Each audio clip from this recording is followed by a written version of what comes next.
Super fresh at hot off the press. Artista update para sa inyong mga beshi. We're out and done. Yay! See you, Manila. Wow. Kala ko tagal na wala. Oras lang. Dagang salamat, Cebu. Narito na si Kim Chiu sa Manila matapos ang kanyang mga ganap sa Cebu bilang pagdiriwang ng kanyang 18 years sa showbiz.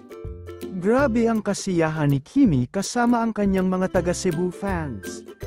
Buong puso niyang pinasalamatan ang walang sawang suporta at pagmamahal ng Team Kim Chiu Global.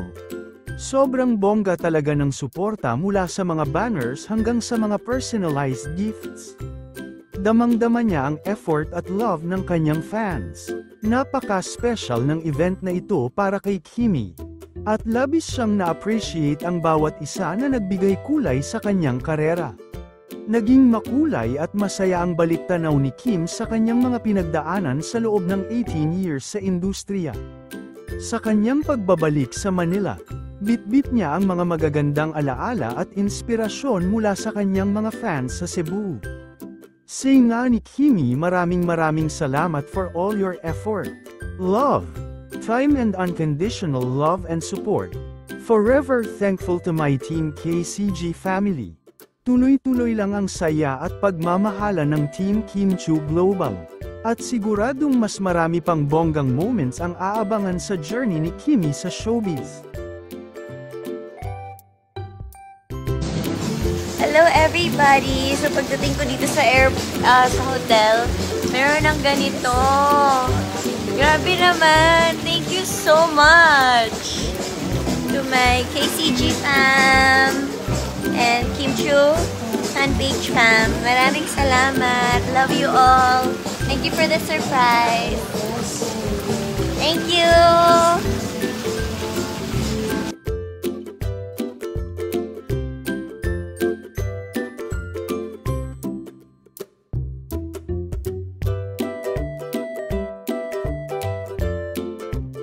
Hi everybody!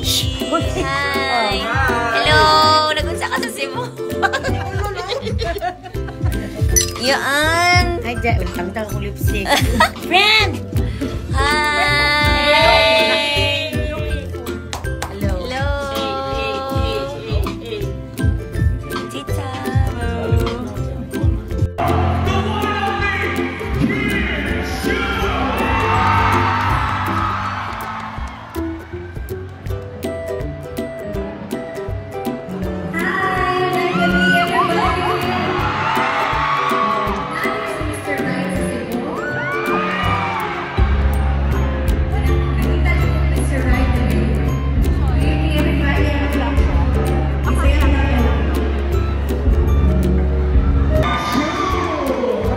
Grocery ko ato sa Eastwood.